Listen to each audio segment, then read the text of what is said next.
जय हिंद दोस्तों, सभी को जोहार। मैं सब इंस्पेक्टर केपी सिंह आप सबों का स्टडी फॉर गोल्स में बहुत बहुत स्वागत करता हूं।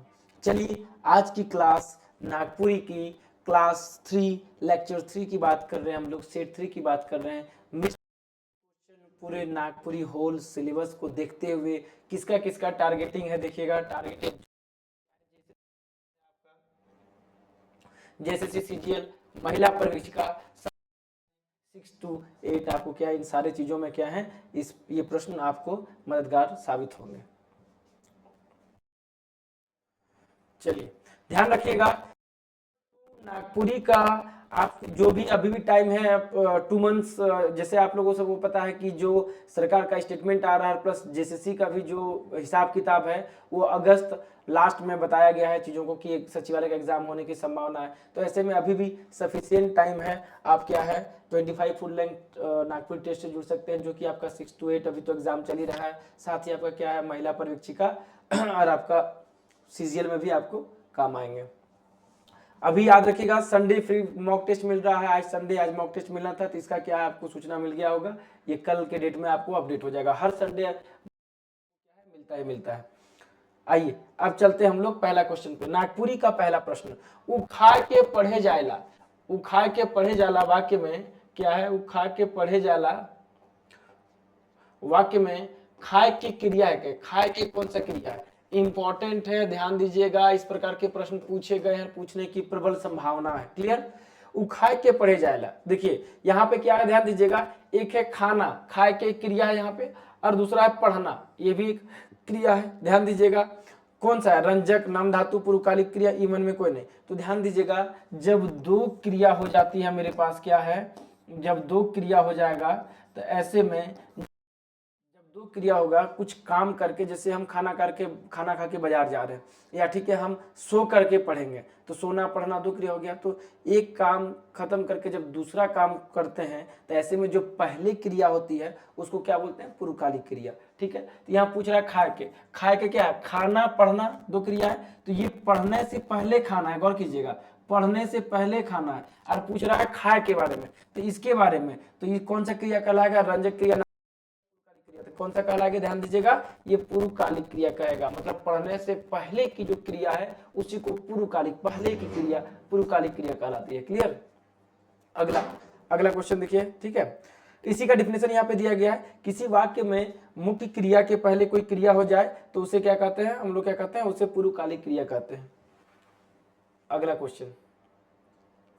क्वेश्चन है, हेठे दिल में से देवनागरी वर्णमाला कर कौन वर्ण समूह कर प्रयोग नागपुरी कर दोसर वर्णमन में वैकल्पिक रूप में बदल जाएगा। दैट मीन्स कहने का क्या तात्पर्य है? कहने का ये मतलब है कि नागपुरी में जो कुछ वर्ण है क्या है, बदल जाते हैं। अब मैं बार बार बताता हूं दोस्तों कि जो बदल जाता है, जो चेंजेस है नागपुरी का, जो नागपुरी की अपनी पकड़ है, जो नागपुरी की अपनी खासियत है, जिसको अहमियत बोलते हैं, उससे क्वेश्चन ज्यादा पूछा जाता है। तो क्या कुछ वर्ण है जो हिंदी में आपको पढ़ने होते हैं लेकिन उसका बदला हुआ रूप, ट्रांसफॉर्मेशन जिसको बोलते हैं, ट्रांसफॉर्म किया हुआ रूप आपको क्या है, नागपुरी में देखने को मिलता है। तो उन वर्णों को आपको बताना है। 4 ऑप्शन आपके समक्ष दिया गया है, य व ज्ञ री हेक्ष ताले वर्ष। ठीक है, व च ट त थ प ख ग फ ग भ झ त थ द ढ ड र ल। ये 4 ऑप्शन है। इसमें क्या है आपको बताना कि कौन सा ऑप्शन है जो हिंदी के वर्ण के क्या है, ट्रांसफॉर्मेशन रूप में, या उसमें बदलाव करके, या उसमें कुछ रूपांतरण करके क्या है नागपुरी में लिया जाता है। चलिए, तो राइट आंसर क्या है कमेंट में आप बताइएगा। राइट आंसर इज द क्या है? राइट आंसर इज द ए। ध्यान रखिएगा, क्या है आपका? य किस में बदल जाता है? ज में बदल जाता है। ल र में बदल जाता है। ताले वर्ष क्या है? मूर्धन्य स में बदल जाता है। हेक्ष क्या है आपका? देखिए ये इस छ में बदल जाता है। री क्या है आपका? री में बदल जाता है। ठीक है, तो याद रखिएगा ज्ञ क्या है आपका? गे में बदल जाता है। तो इस प्रकार का क्या है, ये सारे शब्द जो आप देख रहे हैं डायरेक्ट हूबहू क्या है नागपुरी में यूज नहीं किए जाते हैं, उसका बदला हुआ रूप यूज होता है। ठीक है, तो इस लिहाज से क्या है ये इंपॉर्टेंट है, थोड़ा ध्यान रखिएगा। जो भी नागपुरी का अपना अहमियत है, जो भी नागपुरी खास जिसको बोलते हैं, ठीक है, जो नागपुरी जिसके लिए जाना जाता है या नागपुरी की स्पेशलिटी है, तो उसको अगर आप ध्यान में रखेंगे तो वहां से क्वेश्चन आपके बनते हैं और वो क्वेश्चन पकड़ में भी आने चाहिए। ठीक है, तो टोटल मिसलेनियस क्वेश्चन जो है सिलेबस का हम आपके समक्ष रखने जा रहे हैं। वीडियो को एक बार लाइक, सब्सक्राइब और शेयर करना नहीं भूलिएगा। जो भी नए हैं बेल आइकन प्रेस कीजिएगा, ताकि जितने भी S4G गोल पे जो भी वीडियो आपको मिल रहे हैं करंट अफेयर्स का या फिर साइंस का या किन्हीं का भी आपको मिल रहा है, ठीक है, तो आप सबसे पहले आप तक बेल आइकन आप प्रेस करने के बाद नोटिफिकेशन आप तक पहुंचे और उसका लाभ आप उठा पाए।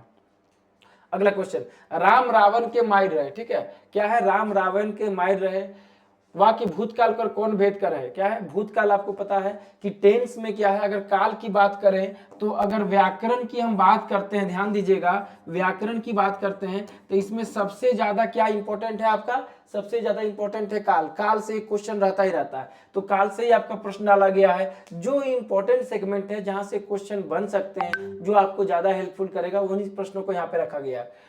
कौन भेद, किसका भेद है काल का बताना, अपूर्ण भूतकाल, संदिग्ध भूतकाल, पूर्ण भूतकाल, हेतु हेतुमत भूतकाल। तो राम रावण के मार रहे, क्या बोल रहा, राम जो है रावण के मार रहे, मतलब समय बीत चुका, उसको मारा हुआ क्या है, जमाना बीत गया, उसको मारा समय बीत गया, ठीक है, मार रहे, एकदम क्लियरली कट है कि मार रहे। तो ऐसे में क्या है, वो क्या होता है, पूर्ण भूतकाल, जो क्रिया बहुत पहले संपन्न हो चुकी है, जिसमें किसी प्रकार की आशंका नहीं है, पास्ट टेंस में काम हो चुका है, वो क्या है आपका पूर्ण भूतकाल। जौन क्रिया ढेर पहले खत्म या पूरा हो चुका है, वो पूर्ण भूतकाल कहलाएला। क्या है, जो क्रिया बहुत पहले समाप्त हो चुकी है या खत्म हो चुका है, उसे पूर्ण भूतकाल कहते हैं। जैसे राम सबरी का जूठा बैर खा रहे, क्या राम जो है सबरी के जूठा बैर खा रहे मतलब क्या है, क्रिया वो काम हो चुका, वो बात हो चुकी, वो समय बीता हुआ, काफी समय हो गया उस काम को हुए, उसी को बोलते हैं हम लोग पूर्ण भूतकाल। चलिए आइए अगले क्वेश्चन पे चलते हैं।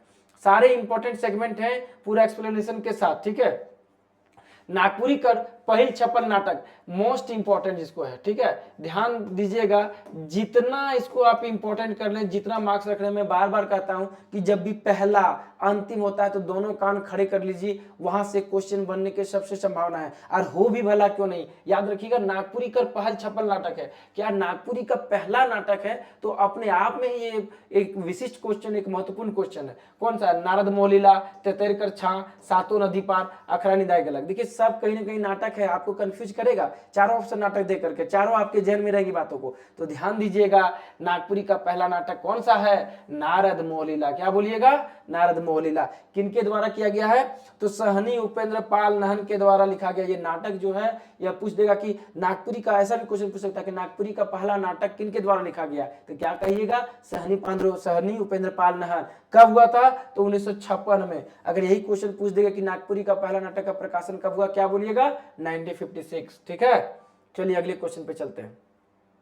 बन केवरा भाग 1 कर पद भाग में कतना कविता संकलित करल जाए। भाग 1 में बन केवरा, ठीक है, कभी कभार सर ये बन केवरा तो आपको पढ़ना नहीं है, लेकिन कुछ कुछ किताब देखिएगा क्वेश्चन पूछ लेता है, तो ऐसे में क्या है, एक आध क्वेश्चन हम रखते हैं, ताकि अगर आप डायरेक्ट अगर आपके एग्जाम में टकरा जाए तो अच्छी बात है, पूछ ही रहा है, ट्रेंड तो जान ही रहे, आपका नगर पालिका एग्जाम हुआ, री एग्जाम हुआ, सचिवालय का भी एग्जाम हुआ, उसमें भी कुछ आपने आउट ऑफ सिलेबस क्वेश्चन देखा, तो उसके लिए 2-3 क्वेश्चन के लिए तैयार रहिए। जेएसएससी ने कहा है कि नंबर सबको मिलेगा, तो मिलेगा, उसके लिए नहीं घबराना, लेकिन अगर पूछ दे, अगर हमसे सही बन जाए तो फिर डाउट ही क्या है, ठीक है। तो वन के बराबर भाग 1 पद भाग में, ध्यान दीजिएगा, पद भाग में कितना है, तो 32 कविता है, क्लियर। नेक्स्ट क्वेश्चन, नटुआ नाच बहुत इंपॉर्टेंट है, न सिर्फ आपके क्या है, आपके नागपुरी के लिए, बल्कि कि झारखंड जीएस पेपर में पूछने की सबसे ज्यादा संभावना है, ठीक है।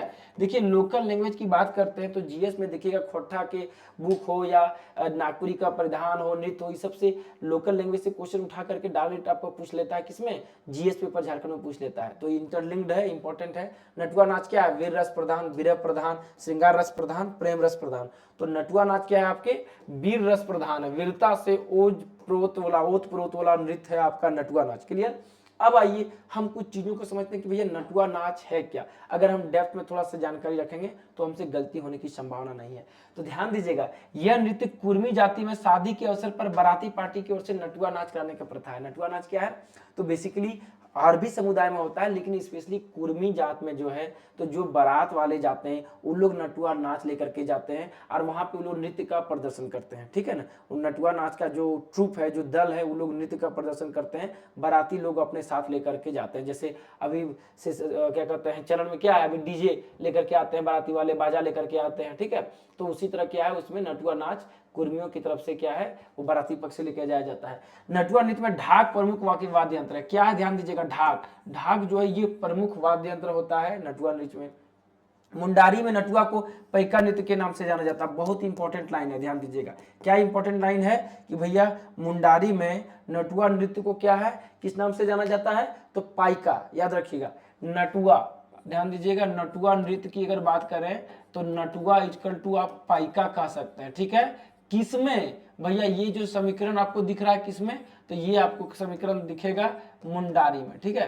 तो है ना इंपॉर्टेंट क्वेश्चन, मजेदार कंसेप्ट भी है। तो मुंडारी में क्या है, अगर पूछ देगा कि किस जनजाति में या किस जाति में क्या है कि नटुआ नृत्य को पैका नृत्य बोला जाता है या नटुआ नृत्य को पैका नृत्य समझा जाता है, तो किसमें कहिएगा, मुंडारी नृत्य। क्लियर। मुंडारी में क्या है, मुंडारी जाति में क्या है आपका नटुआ नृत्य को क्या है पकुआ आपका क्या है पैका नृत्य बोला जाता है, ठीक है।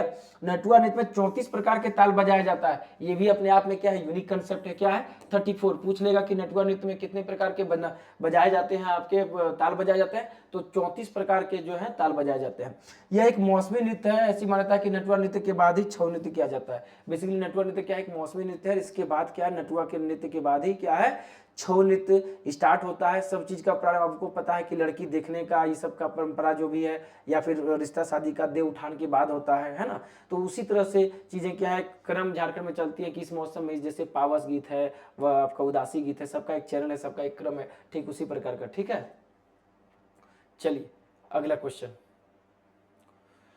विदेश में नागपुरी गीत संगीत और नृत्य के पहचान दिलाने वाला लोक कलाकार के एक हैं। विदेश में जिन्होंने नागपुरी गीत नृत्य को पहचान दिलाया है उनका आपको बताना है। मनपूरन नायक, मुकुंद नायक, मनोज कच्छप, हराधर महतो। आप सबों को पता है, इसका आंसर तो आप लोग कर ही लीजिएगा। हम इसलिए क्वेश्चन रखें कि बहुत इंपॉर्टेंट है, पद्मश्री भी मिल चुका है, पूछने की संभावना प्रबल है। तो याद रखिएगा मुकुंद नायक, ठीक है। गीत संगीत को विदेशों में पहचान किनके द्वारा दिया गया है, मुकुंद नायक। तो पूछ लीजिएगा अगर मुकुंद नायक अगर इंपॉर्टेंट है तो उनके कुछ डाटा देखते हैं, कुछ उनके संबंधित उनसे रिलेवेंसी, कुछ इंपॉर्टेंट फैक्ट। तो 15 अक्टूबर 1949 को इनका जन्म हुआ था। कहाँ, सिमडेगा जिले के बोकबा गांव में। मैं बता रहा हूँ सिमडेगा जिले क्या है, ये मेरे कार्य क्षेत्र भी रहा है, मैंने यहाँ पे 3 साल क्या है जॉब भी किया है। तो सिमडेगा जिला क्या है, वहां पे देखिएगा इसका इंपॉर्टेंट फैक्ट क्या है, आपका जनसंख्या घनत्व जो है सबसे क्या है कम कहाँ है, आपके सिमडेगा जिले में। और सिमडेगा क्या है, अगर अभी बात किया जाए तो सबसे आगे है खेल खिलाड़ी ये सब के मामले में, ठीक है ना। सबसे ज्यादा कौन आगे है, तो ये आपका क्या है सिमडेगा जिला, जहाँ की लड़कियां लोग जो है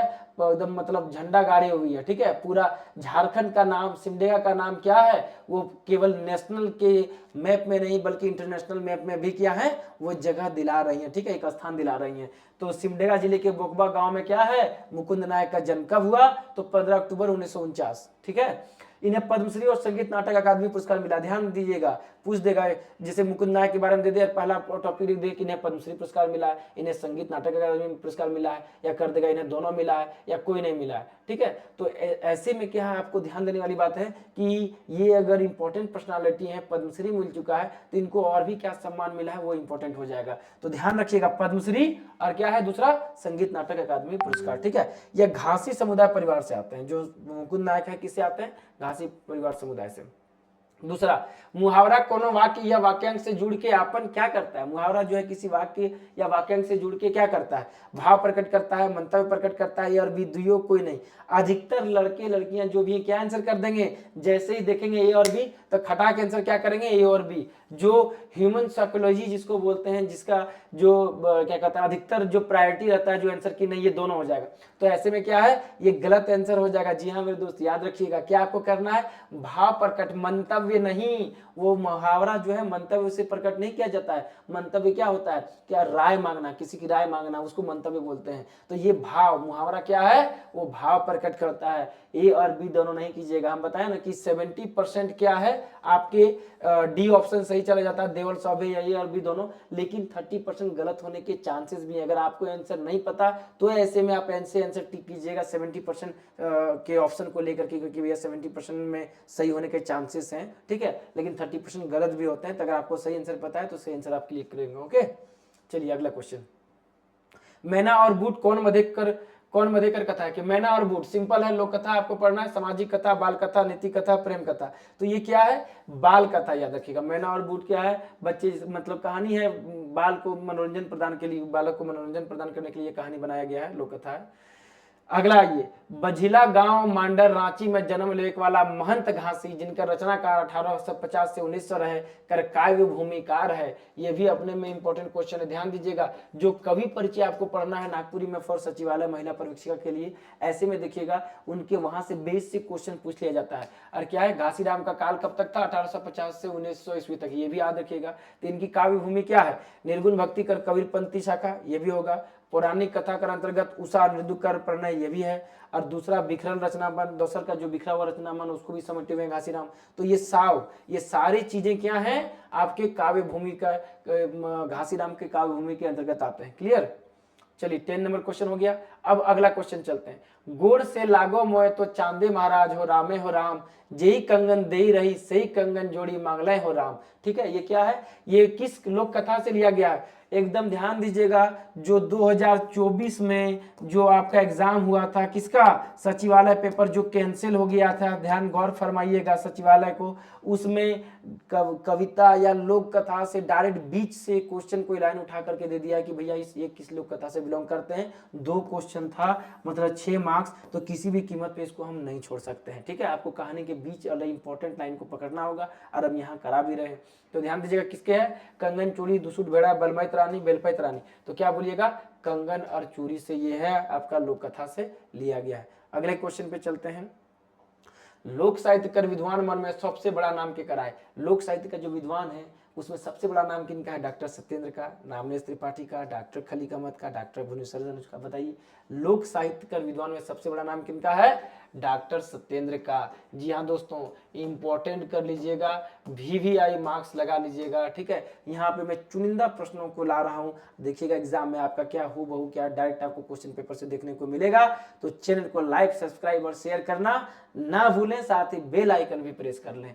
चलिए, क्या है, अब लोक साहित्य क्या है, तो सबका हित करने वाली रचना क्या कहलाती है, लोक साहित्य। पूछ ली लोक साहित्य क्या है, तो सबका हित करने वाली रचना लोक साहित्य कहलाती है। लोक साहित्य लोक मंगलमय से भरी रचना है। कैसी है, लोक साहित्य में कौन सी रचना है, तो लोक मंगलमय से भरी रचना है। सत्यम शिवम सुंदरम, ठीक है ना, सत्यम शिवम सुंदरम की परिकल्पना करने वाली क्या है, आपका ये है, आपका क्या है, याद रखिएगा, ये है आपका सत्यम शिवम सुंदरम परिकल्पना जिसमें होती है, उसी को हम लोग क्या कहते हैं, उसको हम लोग लोक साहित्य कहते हैं। मेरे दोस्त मेरे भाई, क्या होगा, वो लोक साहित्य। क्लियर, तो सबसे बड़े कौन हो गए विद्वान लोक साहित्य के, तो डॉक्टर सत्येंद्र। ठीक है, अगला क्वेश्चन। पूर्ण परिया में शिक्षण कर एकमात्र माध्यम क्या रहा, पुराना समय में अगर हम बात करते हैं ट्रेडिशनल वे में, अपने जब दादी या नानी की बात करते हैं, उस एज का पीरियड की बात करते हैं, तो उसमें एजुकेशन अभी आप देख रहे हैं, अभी यूट्यूब है, आपके पास ऐप है, गूगल है, एवरीथिंग है, गूगल बाबा से पूछिए, सब कुछ आपको मिल जाता है, सब चीज आपके हाथ में है। तो ऐसे में क्या है, ठीक है, व्हाट्सएप है, इंस्टा, सब चीज आपको नॉलेज मिल रहा है। उस समय कुछ नहीं था, तो भैया उसमें क्या था बताइए, किसके जरिए लोग मतलब नॉलेज ग्रहण करते थे, शिष्ट कथा, लोक कथा, लोकगीत, बी और सीडीओ। तो ध्यान दीजिएगा, लोक कथा के जरिए से, लोकगीत के जरिए से, इन दोनों के माध्यम से क्या होता था, क्या है, आपका पुराने समय में लोग शिक्षा ग्रहण करते थे। लोक कथा में कोई बोला होता ना कि कर भला तो हो भला, कर बुरा तो हो बुरा। तो इस तरह से क्या है, जो एक एथिक्स मॉरल वैल्यू पे लोक कथा बनती है, उससे शिक्षा दिया जाता था। लड़के या छोटी छोटी जो है दादी नानी जो कहानियां सुनाती थी, उसमें कहीं ना कहीं क्या है, एक शिक्षा छुपा हुआ था, एक संदेश छुपा हुआ था, एक मॉरल वैल्यू छुपा हुआ था। तो लोक कथा और लोकगीत दोनों से क्या है, हमें सारी चीजें क्या है, क्लियर होती है पुराने समय में। अगले क्वेश्चन चलिए। आयक जायक उके सोहाय, जने जाय काटी खाए। चलिए, आपको बताना ये मुहावरा है, क्या है बताइए, क्या है कि आयक जायक उके सुहाय, जने जाए उ काठी खाए। एक इसका उत्तर देना क्या हो जाएगा, लकड़ी का ठेकेदार, आरा मशीन, मिस्त्री, आयग। आपको बताना है, चलिए इसका कमेंट में आंसर कीजिएगा, मैं चेक करूंगा। आयक जायक उके सुहाय, जने जाए उ काठी खाए, आपको बताना है। तो राइट आंसर क्या हो जाएगा, आरा मशीन। जी हाँ दोस्तों, आप देखिएगा, आरा मशीन में क्या है, 2 जेंट्स जो है वो लकड़ी काटते हैं, एक अप रहता है, एक डाउन में रहता है, एक ऐसे करेगा फिर दूसरा डाउन करेगा। तो ऐसे में क्या है कि वही आयक जायक, मतलब आ भी रहा है जा भी रहा है, आएगा भी तो लकड़ी को काटते हुए आएगा, और जाएगा भी तो क्या करेगा, लकड़ी को काटते हुए निकलेगा। तो आए जाए क्या है, आयक जाए उके स्वाहा, जने जाए वो काटी खाए, मतलब जिधर आइए डाउन कीजिए तो भी लकड़ी कटेगा, और आप कीजिए तो भी लकड़ी कटेगा। तो ये क्या है, आरा मशीन। आयग नहीं कीजिएगा, बहुत सारे आंसर क्या है आयग में देखने को मिला, पहले भी करा हूं। तो ध्यान दीजिएगा, ये इंपॉर्टेंट आपका क्या है, इंपॉर्टेंट रहेगा एग्जामिनेशन पॉइंट ऑफ व्यू से। अगला क्वेश्चन, मास्टर रुके सोटा मारलक। आप लोग तो नहीं खाए होंगे, हम लोग के समय में क्या है, हम लोग जब वो अगर आप लोग इंग्लिश मीडियम से अभी पढ़े, अगर गांव की बात करते हैं या अभी भी अगर टाइट स्कूल में पढ़िएगा तो सोटा तो मार मिल ही जाता है। अब तो क्या ट्रेडिशन उठ गया है, क्योंकि आप हाईटेक जमाना हो चुका है, ना बच्चे पसंद करते हैं, ना टीचर मारते हैं, ना पेरेंट्स पसंद करते हैं। उस टाइम में तो क्या हम लोग को मास्टर जी सोटा से बढ़िया से क्या है सोट देते थे, ठीक है ना। तो मास्टर उनके सोटा मारलक, क्या है इसमें कौन सा कारक विभक्ति बताना है आपको, कर्म कारक, कर्ता कारक, कर्म कारक, अपादान कारक। तो क्या बोलिएगा, ठीक है, जिससे मारते हैं सोटा से मार, देखिए समझ लीजिए जैसे ये सोटा है, ये लकड़ी है, ये छड़ी है, सोटा है, अगर इससे किसी को हम मार रहे हैं तो ये हाथ में पकड़ के मारेंगे, फेंक करके तो मारेंगे नहीं। तो किसी चीज से, किसी की मदद से कुछ काम किया जाता है तो वहां क्या होता है, वहां करण कारक होता है। और इसी को फेंक करके मारेंगे तो क्या हो जाएगा, अपादान कारक। उसमें क्या होता है, अलगाव का भाव बोध होता है, अलगाव जुदाई का बोध होता है। यहाँ हम पकड़ के मार रहे हैं, मतलब किसी काम करने में ये छड़ी जो है वो कारगर साबित हो रहा है, तो ये क्या होगा आपका, ये करण कारक होगा। क्लियर। अगला क्वेश्चन, धमसा बाजा के कल जा रहा, धमसा बाजा किनके द्वारा आप लोग मतलब किन के द्वारा देखा गया है, कमेंट में बताइएगा। धमसा बाजा, धमसा बाजा के का कहल जाला, बृहद नगाड़ा, छोट नगाड़ा, मध्यम नगाड़ा, इनमें से कोई नहीं। धमसा एक तरह के नगाड़ा ही है, लेकिन कौन नगाड़ा में शामिल करेंगे भाई, तो याद रखिएगा ये बृहद नगाड़ा होता है, बहुत बड़ा नगाड़ा होता है, जिसको 4 आदमी बांस में लेकर के चलते हैं, ठीक है ना। और उसमें आवाज भी कीजिएगा तो आपके 5-10 गांव आवाज जाएगा, इस तरह का आवाज करता है, एकदम बमबार्डिंग जैसा आवाज होता है, लगता है कहीं बम फोड़ा जा रहा है, ठीक है। उसको कंधे पे ले जाकर के बांस में लेकर के जाया जाता है, एक आदमी की बस की बात नहीं है। तो धमसा बाजा क्या है, बृहद नगाड़ा कहलाता है। क्लियर। ये झारखंड में जीएस पेपर में भी आपका आएगा, ठीक है, जीएस पेपर के लिए भी ये इंपॉर्टेंट रहेगा। वाद्य यंत्र आपको पढ़ना है जीएस पेपर में, झारखंड में, ध्यान दीजिएगा। अगला क्वेश्चन, चलिए ध्यान रखिएगा, जो भी हाईकोर्ट से सिविल कोर्ट का फॉर्म भरे हैं आपके नजदीकी बुक स्टोर में बुक अवेलेबल है, जाइए लगाइए, इससे और बेहतर अगले सेशन में हम लोग और बेहतर इसमें देंगे। तो जो 15 इसमें क्या गया आपको ध्यान दीजिएगा, 15 आपके क्या है, आपको एक ऐसे लिखना होगा जिसमें 15 करेंट जो ऐसे होता है, जो टॉपिक होता है, जो बर्निंग से होता है, जिससे बराबर एग्जाम में आ सकते हैं, उन 15 टॉपिक को इस बुक में कवर किया गया मेरे एस4जी टीम के द्वारा। तो जरूर लीजिए, तैयारी कीजिए। और क्या है, इसमें सॉल्यूशन नहीं दिया गया, बारकोड दिया गया, उससे आप ग्रुप में जुड़ सकते हैं। अगर आपको किसी पार्टिकुलर क्वेश्चन में समस्या होती है तो आप जुड़ करके क्या है हमसे सॉल्यूशन ले सकते हैं, हमसे डाउट क्लियर कर सकते हैं, ठीक है। ये पहला मुहिम है। आने वाले टाइम में हम लोग प्रयास रहेगा कि जो भी सॉल्यूशन है, बारकोड रहेगा आपको ग्रुप में जुड़ने के लिए, ताकि आपको सारा चीज का अपडेट यहाँ से मिल सके। लेकिन हम लोग सॉल्यूशन क्या है बुक में प्रोवाइड करा देंगे, अगले सेशन से और तगड़े ढंग से आएंगे। अभी बुक स्टोर में कुछ ही आपके पास अवेलेबल होंगे, कुछ ही बुक अवेलेबल है मार्केट में, ठीक है, लगभग सारे निकल चुके हैं। तो जो नहीं लिए हैं अभी भी टाइम है, जाकर के उनको आप वहां से लेकर के अपनी तैयारी शुरू कर सकते हैं, ठीक है। 2001, 13, 16 का जो है आपका क्या प्रीवियस ईयर मॉडल पेपर भी मिलेगा, 15 मॉडल प्रैक्टिस सेट है, ऐसे सहित है, ठीक है। और क्या इसको मेरे मार्गदर्शन में तैयार किया गया था, हम भी क्या है आपके असिस्टेंट में 2016 में जो एग्जाम में है सेलेक्टेड थे। तो इस लिहाज से क्या उन सारे प्रश्नों को देखते हुए प्लस क्या इंपॉर्टेंट हो सकता है, अगर इसकी बात करेंगे तो जब इसका एग्जाम हो जाएगा, जो सक्सेसफुल कैंडिडेट होंगे उनका इंटरव्यू क्या है, किस प्रकार के प्रश्न पूछे जाते हैं, क्या गेटअप होना चाहिए, इन सारी चीजों को हम आपके समक्ष क्लियर करेंगे, ठीक है। अभी बिना समय गवाए हम अपने कंटेंट पे चलते हैं। विदेश में नागपुरी गीत संगीत और नृत्य के पहचान दिलाने वाला और लोक कलाकार कौन होके, मुकुंद नायक है। अभी एक क्वेश्चन करा है, ठीक है। अगला क्वेश्चन, बस चलिए 2 ही 3 क्वेश्चन बचा हुआ है।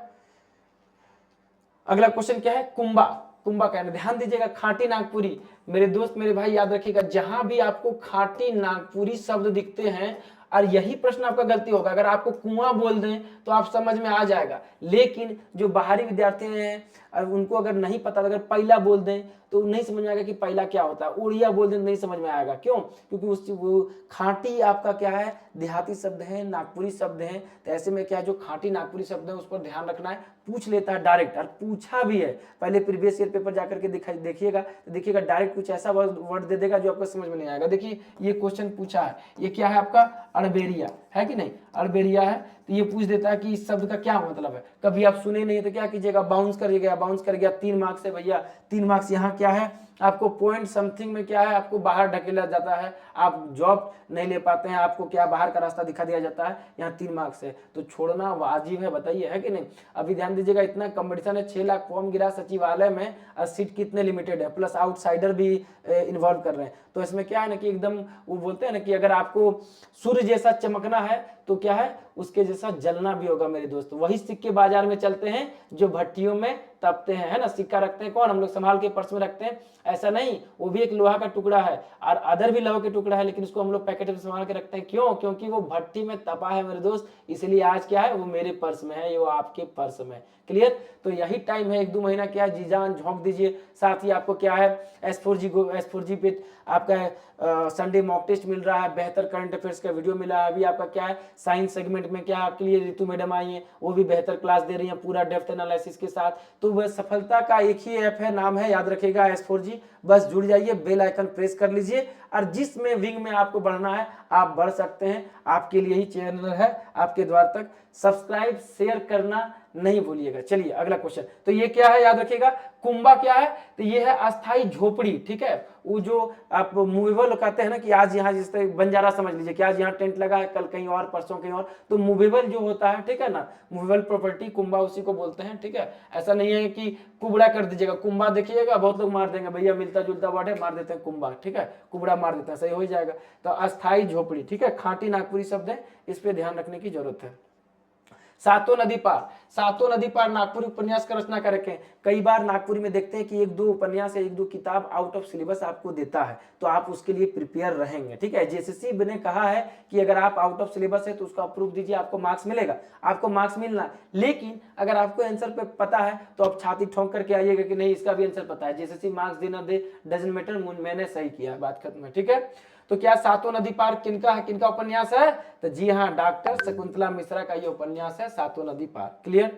लास्ट क्वेश्चन क्या है, last question of the day है, याद रखिएगा, ऊ पढ़ ले होवी। क्या है, ऊ पढ़ ले होवी कौन किस्म कर वाक्य के, इच्छावाचक, विधिवाचक, शर्तबोधक और संदेहवाचक वाक्य। क्या है, ऊ पढ़ ले, क्या वो उन्होंने पढ़ लिया होगा, तो पढ़ ले होगी, तो क्या ये संदेहवाचक वाक्य है, मैंने पढ़ ले होगी, पढ़ ले होता ना कि अरे आपको नहीं पता, जैसे होता है ना कि चलिए घर चलते हैं, अरे नहीं वो तो बोल दिया सामान ले आया होगा, ले आया होगा मतलब, ले आया होगा मतलब क्या, आपने कहा है, वो गारंटेड नहीं है, आपको पता नहीं है, कंफर्मेशन नहीं है, तो वो ले आया होगा, तो क्या है, संदेह है। ठीक है, कंफर्म हम नहीं कर सकते हैं। ठीक है, तो उसी तरह वो पढ़ ले, अरे वो पढ़ ले होगी, पढ़ने का टाइम है, अच्छे से आज पढ़ने बैठ गई होगी। अब वो मोबाइल चला रही है कि कुछ गेस्ट को इंटरटेन कर रही है कि आउटसाइड है रूम से या मार्केट गई है, डजंट मैटर, हम वो एज्यूम कर रहे हैं वो पढ़ ले होगी, तो जिसमें कंफर्मेशन नहीं रहता वो क्या आ जाएगा, आपका संबंध बोधक वाक्य आ जाएगा। ठीक है, तो ये 20 क्वेश्चन था। चलिए आज का प्रश्न, क्वेश्चन ऑफ द डे आपके लिए है, कमेंट में आंसर जरूर करेंगे। इंपॉर्टेंट क्वेश्चन रखा गया है और इसका क्या है, एक बार ऐसा नहीं कि आप लोग पढ़ करके गुजर जाएगा, इसका आंसर करना बेहद जरूरी है,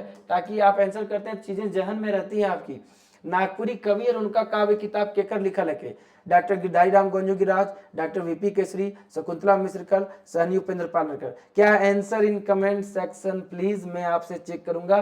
तो ये था टॉप 20 क्वेश्चन आज का। ध्यान रखिएगा, Jharkhand current affairs Ranjit sir एवं S4G टीम मेंबर के द्वारा तैयार किया गया तगड़े ढंग से। ठीक है, काफी कॉपियां निकल चुकी है, काफी लोग पसंद कर रहे हैं, तो मैं कहूंगा अभी जो एग्जाम है, सारे एग्जाम में क्या है, इस करंट अफेयर से क्वेश्चन रहने वाले हैं। एक आपको अलग डायरेक्शन, एक नया डायरेक्शन, एक अलग आयाम आपको प्रदान करेगा। तो जाइए नजदीकी बुक स्टोर में, आप झारखंड करंट अफेयर्स लगाइए, चीजों को पढ़िए, क्योंकि हर एग्जाम, कोई भी एग्जाम हो, करंट अफेयर्स क्या है, एक वाइटल रोल प्ले करता है, आपको इस पार से उस पार लगा सकता है, बेरोजगार से आपको क्या है, रोजगार की श्रेणी में खड़ा कर सकता है। ठीक है, चलिए साथ ही इतना बुक है, आप देख ही रहे हैं, सारे बुक आपके बुक स्टोर पर अवेलेबल होंगे, वहां से जाकर के आप वो चीजों को खरीद करके लगा सकते हैं। संडे फ्री मॉक टेस्ट, जी हाँ, S4G का हमेशा से ये रहा है कि आपको क्या है, बेहतर से बेहतर कंटेंट दिया जा सके। तो हर संडे को जो आगामी एग्जाम होता है उसको देखते हुए क्या है, यहाँ पर फ्री मॉक टेस्ट रखा जाता है। तो आप लगाइए टेस्ट, अपने रैंकिंग चेक कीजिए और क्या है, एक पोस्ट सुदृढ़ कीजिए। Jharkhand high court assistant exam मेरे मार्गदर्शन में तैयार किया गया 25 मॉक टेस्ट, तो यहाँ भी जुड़िए और क्या है, लगातार प्रैक्टिस कीजिए। क्यों? क्योंकि हम सबों को पता है कि भैया practice makes a man perfect, तो इसके बिना क्या है, आप परफेक्ट नहीं बन पाएंगे। प्रैक्टिस लगाइए। थैंक्स फॉर वॉचिंग, मिलते हैं अगले क्लास में, तब तक के लिए जोहार, जय हिंद।